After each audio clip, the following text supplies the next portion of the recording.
Pasakoti vyko Vemikse. Vemiksas tai toks miestas, kuriame gyvena mediniai žmogeliukai. Tuos medinukus ir miestą sukūrė Stalius Elis. Jo dirbtuvės buvo ant kalno. Ir kiekvienas Vemiksas, norėjęs su juo pabendrauti, galėjo bet kada pas jį ateiti, nesvarbu ar pasiguosti, ar pasidžiaugti. Elis visada jiems surasdavo laiko. Tačiau labai gaila, kad daugelis Vemiksų apie Elį, savo kūrėją, prisimindavo tik kartą per metus. Būtent apie vieną iš tų kartų jums ir papasakosiu. Taigi, visas Vemikso miestelis buvo sujudime. Artėjo nuostabiausia metų šventė – kūrėjo diena, arba kitaip gimtadienis. Visi buvo be galo džiaugsmingi, draugiški, stengėsi kuo gražiau papuošti miestelį. Visur kabėjo lemputės, girliandos, vainikai, grojo šventinę muziką. Viso to šurmulio sūkuryje Pončinelas nusprendė surasti savo draugę ir paklausti jos patarimo, nes buvo manoma, kad ji pati išmintingiausia Vemikso gyventoja. Sutikęs ją tarė: Labas, Liusa. Aš taip noriu kūrėjui padovanoti kažką ypatingo ir parodyti, kaip stipriai jį myliu. Juk jis toks man geras, visada su džiaugsmu priima, išklauso, duoda patarimų ir rūpinasi. Tik niekaip negaliu sugalvoti, kas tai galėtų būti. Nesupranti, jis kūrėjas ir viską turi. Tai, ką matome aplink, jo rankų darbas. Gal tu galėtum man ką patarti? Nebijok, Pončinelai, bet negaliu tau padėti. Juk žinai, kad aš atsakinga už kūrėjo dienos koncertą. Turiu daug darbų ir visai neturiu laiko. O kadangi tai mano dovana Eliui, tai viskas turi būti tobula. Panašu, kad ir kiti Vemiksai norėjo nustebinti kūrėją. Miestelyje prasidėjo varžytuvės. Kas sugalvos ir padovanos geriausią dovaną kūrėjui? Visa tai, kas vyko, būtų galima pavadinti tikra dovanų karštinė. Visi gyventojai buvo labai užsiėmę kūrėjo gimtadienio šventės pasiruošimu. Vieną dieną keli miestelio gyventojai susiginčijo, kurio sugalvota dovana yra pati geriausia ir pati nuostabiausia. Viskas prasidėjo nuo kepėjos Hanos ir jos nepaprastojo torto. Dėmesio, dėmesio! Miestelio aikštėje pradėjo šaukti Hana. Jūs visi galite net nesistengti ieškoti kūrėjui geriausios dovanos, nes aš jau radau. Mano 2 aukštų šokoladinis vyšninis tortas su triufeliais, grietinėle, 2 kremo sluoksniu ir slaptu, labai slaptu ingredientu bus geriausia ir skaniausia kūrėjo dienos dalis. Galite neploti, žinau, kad esu nepakartojama. Ir atsiprašau, kad jūsų dovana šalia manosios ne taip gerai atrodys. Tačiau floristė Violeta su tuo niekaip negalėjo sutikti. Palauk, koks tortas? Argi nežinai, kaip svarbu sveikai maitintis, o tu čia apie šokoladą, kremą ir paslaptį kažkokią kalbi? O vagėlės, augalai, tikra akių atgaiva. Jūs tik pažiūrėkite į mano gražųjį vainiką. Jis pats didžiausias, įspūdingiausias, nuostabiausias, gėlėčiausias ir žaliausias, kokį kada nors kas nors yra padaręs. Todėl jis ir tik tai jis bus didžiausia šventės puošmena ir geriausia kūrėjui dovana. Žinoma, mero sesuo, nuostabaus balso savininkė, niekaip negalėjo su tuo sutikti. Augalai, gėlės, tortai, ką jūs čia kalbat? Gėdos nedarykit su tokiom savo dovanom, gerai? Bet mano solo tai jau kita kalba. Kai uždainuosiu savo nepaprastai, išskirtiniu, nepakartojamu, na trumpiau tariant, žaviu, nerealiu, už širdies griebiančiu visas natas išdainuojančiu balsu, tai ne tik kūrėjas bus sužavėtas, bet ir jūs liksit sižioję. Ką? Už širdies griebiantis balsas? Nejuokim. Į ginčą įsitraukė profesorius Marvelonis. Tavo solo be mano puikiojo išradimo telefonį muzikonį būtų nieko vertas. Kas dar nežino, leiskite apšviesti. Telefonį muzikonį tai toks aparatas, kuriuo groja vienas žmogus, bet galima girdėti visą orkestrą.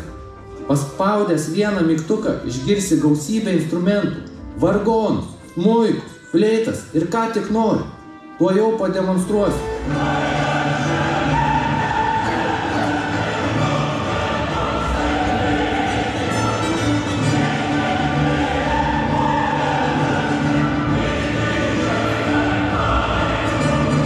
Taip ir maniau, kad iš nuostabos nė žodžių negalėsite pratarti. Todėl net nebejoju, kad kūrėjas įvertins mano genialumą ir žinoma kuklumą. O telefonį Marvelonį taps geriausia jo dienos dovana. Ir kol miestelio gyventojai tarpusavyje ginčijosi ir bandė išsiaiškinti, kuris iš jų puikesnis ir kieno dovana įspūdingesnė, Pulčinelas toliau svarstė, ką padovanoti mylimam kūrėjui. Kokie jie visi protingi, talentingi. Ar aš galėčiau ką nors geriau ar daugiau sugalvoti ir padovanoti kūrėjui, ne visi šie Vemikso gyventojai? Mąstė Pulčinelas. Jis nuliūdęs dairėsi į šalis. Vaikščiojo pirmyn atgal ir įtempęs visas smegenų ląsteles bandė sugalvoti, kuo pradžiuginti kūrėją. Galvojo, dar labiau galvojo, bet nieko nesugalvojo. O laiko jau ir visai neliko. Vakare visiems gyventojams susirinkus į miestelio aikštę turėjo prasidėti kūrėjo gimtadienio šventinis koncertas. Įdomu tik tai, kad paties kūrėjo nieks nekvietė, o meras išdidžiai atsistojęs ir nenorėdamas ilgiau laukti pradėjo savo kalbą. Mieli Vemikso gyventojai, šiandien šioje nuostabioje vietoje surinko patys nuostabiausi gyventojai su pačiomis nuostabiausiamis dovanomis. Kiekvienais metais šventė vis nuostabesnė. Šie metai neišimtis. Mes jums paruošėme nuostabią programą su dar nuostabesniais pasirodymais, kuriuos žiūrėdami iš nuostabos negalėsite mirkti. Taigi nieko nelaukdamas ir toliau nestebinęs savo nuostabią kalbą, skelbiu, kad kūrėjo dienos šventė prasideda. Po tokios ilgos, gal net per ilgos, tačiau labai iškilmingos ir išraiškingos kalbos neliko nieko kito, kaip tik pradėti programą. Visi Vemikso gyventojai turėjo mėgautis kūrėjui skirtu koncertu. Mero sesuo pasiruošė, profesorius Marvelonis užgrojo telefoninę muzikonę ir viskas atrodė tikrai labai gražiai ir be galo įspūdingai, bet atsitiko taip, kad nežinia kaip sulūžo garsusis telefoninė muzikonė ir vieno paspaudimo, tiesą sakant, ir 10 neužteko, kad jis vėl pradėtų veikti. Kilo sumaištis ir ginčai, kas dėl to kaltas.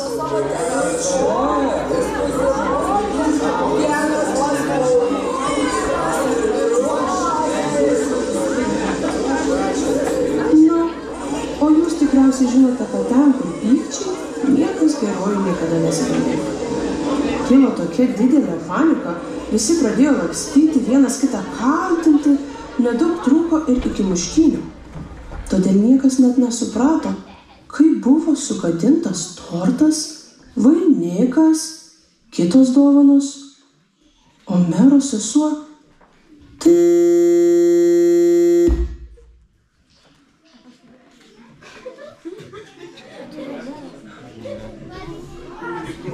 Tikriausia katastrofa.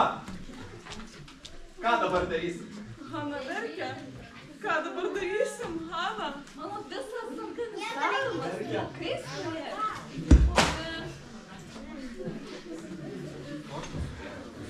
tortą kažkas numetė. Net Klajus vėl apie savo tortą. Kūrėjo diena visiškai sugadinta. Meras negalėjo nuslėpti savo nusivylimo. Visas mano darbas, mano pastangos, mano gražusis tortas. Viskas nuėjo per nieką. Tarė Hana. O Violeta net pravirko. Vėl tu apie tą savo tortą. Pažiūrėk į mano nuostabųjį vainiką. Nemažiau nuliūdę buvo ir kiti Vemiksai. Visi nuleidę galvas išsiruošė eiti namo. Tačiau viena maža Vemiksė pasiėmė fleitą ir pradėjo groti.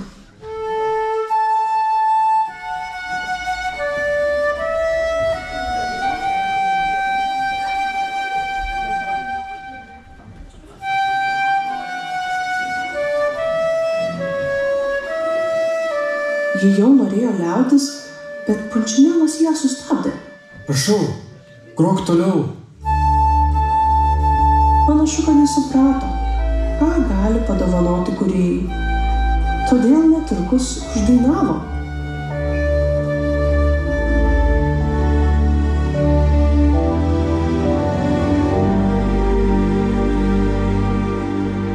Kūrėjau, kaip stipriai aš myliu tave, už visą, ką darai tu dėl manęs. Kūrėjau mano dieną šią, aš dovanoju tau save.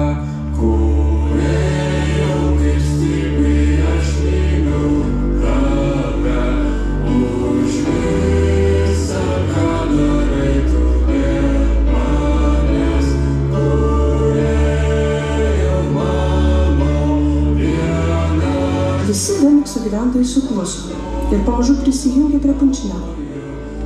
Su šia nuostaba daina jie užkilo į kalną, kur stovėjo Elė, jų kūrėjo dirbtuvės.